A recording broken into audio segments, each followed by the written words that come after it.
Even without doing any activity, you can still manifest what you want if you organize these 4 dimensions in one direction and keep it unwavering in that direction for a certain period of time. Now he believes Shiva will do it for him and it will happen. So is Shiva going to come and build your house? No, I want you to understand, God will not lift his little finger for you. What has not happened till now on this planet can happen tomorrow. Human beings are capable of making it happen tomorrow. Everything we as human beings have created on this planet was essentially first created in our minds. All that you see, which is human work on this planet, first found expression in the mind, then it got manifested in the outside world. The wonderful things that we have done on this planet and the horrible things that we have done on this planet, both have come from the human mind. So if we are concerned as to what we create in this world, it's extremely important that first of all we learn to create the right things in our mind, how we keep our minds. If we do not have the power to keep our minds the way we want it, what we create in the world is also going to be very accidental and haphazard. So learning to create our minds the way we want is the basis of creating the world the way we want. There is a wonderful story in the yogic lore. On a certain day, a man took a walk. He went for a long walk. Accidentally, unawares, he walked into paradise. Fortunate, isn't he? He just took a walk and he landed up in paradise. After this long walk, he felt little tired. So he thought, oh, I'm tired, I wish I could rest somewhere. He looked around, there was a nice tree, underneath which there was very cushiony grass. So it was inviting. He went and put his head down there and slept. After a few hours, he woke up, well rested, and he thought, oh, I'm well rested, but I'm feeling hungry, I wish I had something to eat. And he thought about all the nice things that he ever wanted to eat in his life. And instantly, all those things appeared in front of him. You need to understand, there the service is like that. Hungry people don't ask questions. Food came and he ate. Stomach became full. Then he thought, oh, my stomach is full, I wish I had something to drink. All the nice things that he ever wanted to drink, he thought about it and all of them just appeared in front of him. Drinking people also don't ask questions, so he drank. Now with a little bit of alcohol in him, you know Charles Darwin told you, all of you are monkeys, your tail fell away. Not me, Charles Darwin told you that you were all monkeys and your tail fell away and then you became human. Yes, definitely the tail fell away.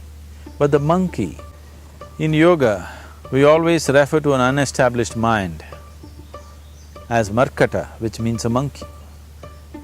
Why we are referring to the mind as a monkey is, what are the qualities of a monkey? One thing about a monkey is, it's unnecessary movement. And another thing about the monkey is, if I say you're monkeying somebody, what does it mean? Imitation. Monkey and imitation have become synonymous. So these two essential qualities of a monkey are very much the qualities of an unestablished mind. Unnecessary movement, you don't have to learn it from the monkey, you can teach it to the monkey. And imitation is full-time job of the mind. So when these two qualities are on, a mind is referred to as a monkey. So this monkey became active within him. He just looked around, thought, what the hell is happening here? I asked for food, food came. I asked for drink, drink came. There must be ghosts around here, and ghosts came. Oh, the ghosts have come, they're going to surround me and torture me, he thought. Immediately the ghosts surrounded him and started torturing him. Then he started screaming in pain and said, oh, they're going to kill me, and he died. Just now he said he's a fortunate being. The problem is he was sitting under a kalpavriksha or a wishing tree. He asked for food, food came, he asked for drink, drink came, he asked for ghost, ghost came, he asked for torture, torture came, he asked for death, death happened. Now don't go looking for these kalpavrukshas in the forest. You can barely find a tree these days. A well-established mind, a mind which is in a state of samyukti, is referred to as a kalpavriksha. If you organize your mind to a certain level of organization, it in turn organizes the whole system. Your body, your emotion, your energies, everything gets organized in that direction. Once all these four dimensions of you, your physical body, your mind, your emotion and the fundamental life energies are organized in one direction, once you are like this, anything that you wish happens without even lifting a little finger actually.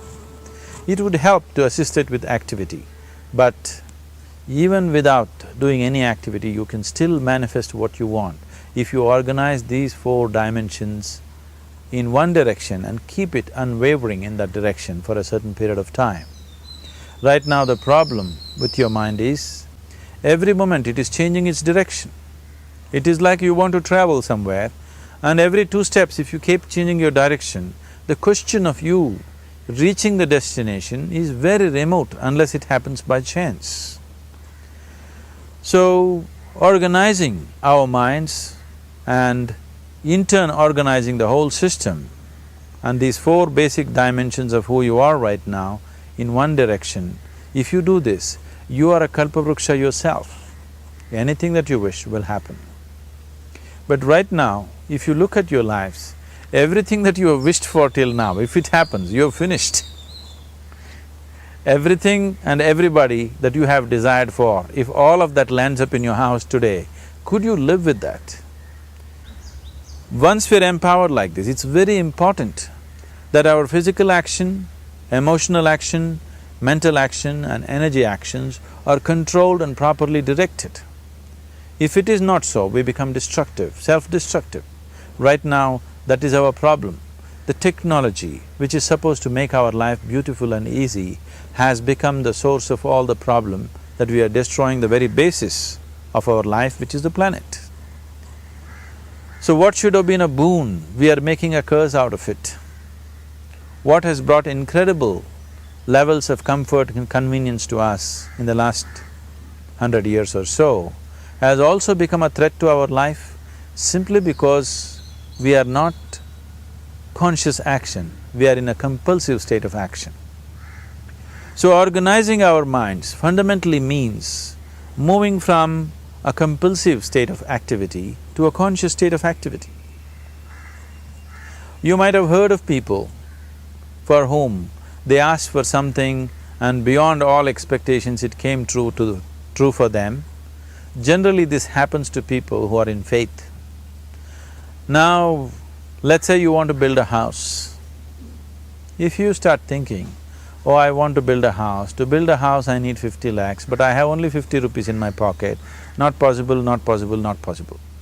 The moment you say not possible, you are also saying, I don't want it.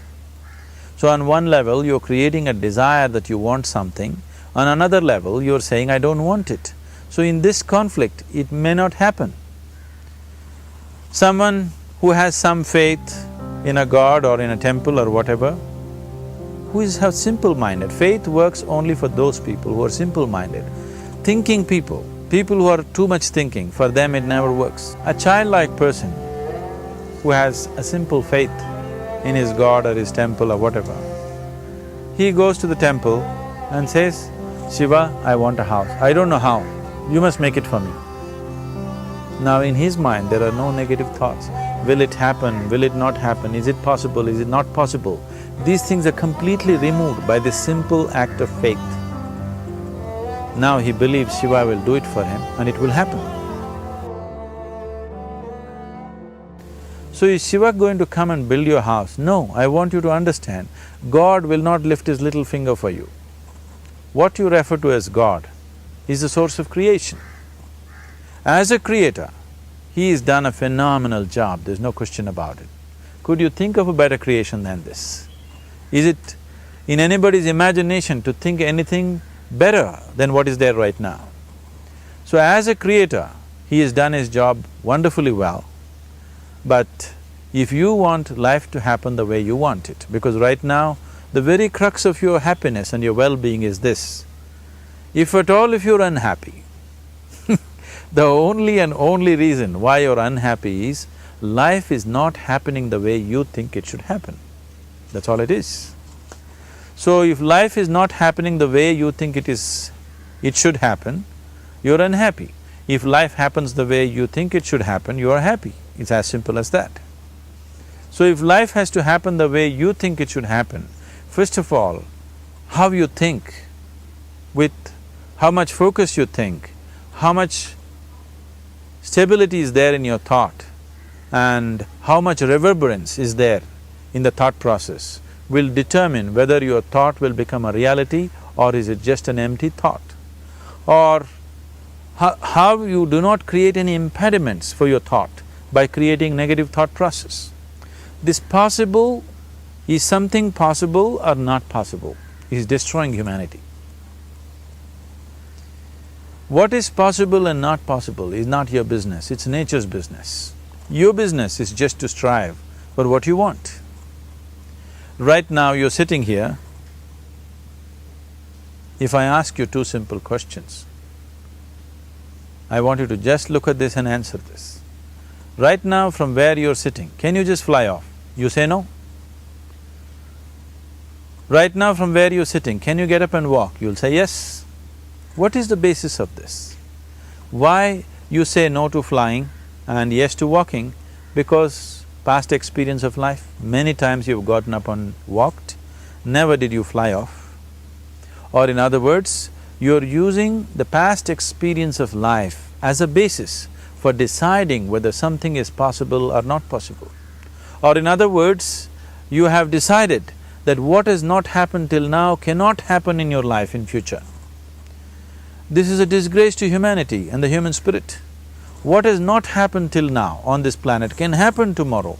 Human beings are capable of making it happen tomorrow. So what is possible and what is not possible is not your business. That is nature's business. Nature will decide that. You just see what is it that you really want and strive for that. And if your thought is created in a powerful way, without any negativity, without any negative thoughts bringing down the intensity of the thought process, the first and foremost thing is you must be clear what is it that you really want. If you do not know what you want, the question of creating it doesn't arise.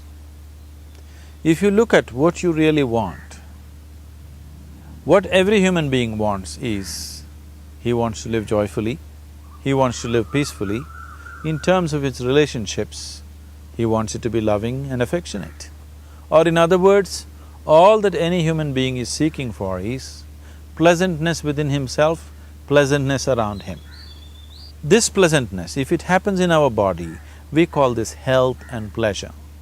If it happens in our mind, we call this peace and joy.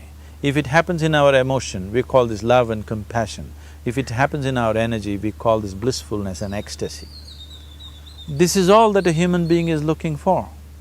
Whether he is going to his office to work, he wants to make money, build a career, build a family, he sits in the bar, sits in the temple, he is still looking for the same thing. Pleasantness within, pleasantness around. If this is what we want to create, I think it's time we addressed it directly and commit ourselves to creating it. So you want to create yourself as a peaceful human being, joyful human being, loving human being, a pleasant human being on all levels. And do you also want a world like this? A peaceful world, a loving world, a joyful world? No, I want greenery, I want food. When we say a joyful world, that means everything that you want has happened. So this is all that you're looking for. So all that you need to do is commit yourself to creating it, to create a peaceful, joyful and loving world, both for yourself and everybody around you.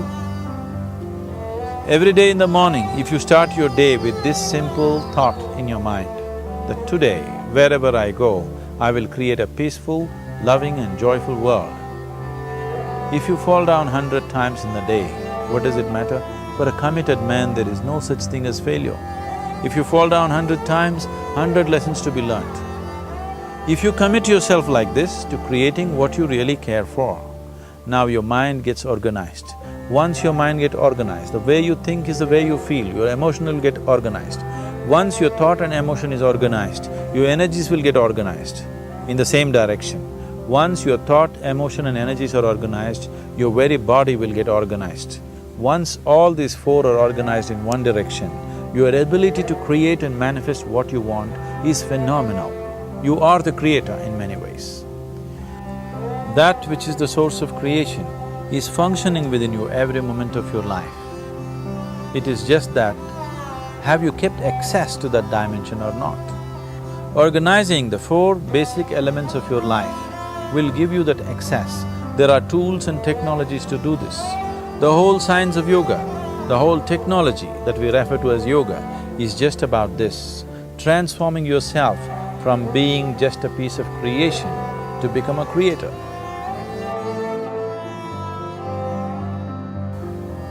It is my wish and my blessing that every human being in this world should have this access to the source of creation within himself so that he can function here as a creator, not just as a piece of creation.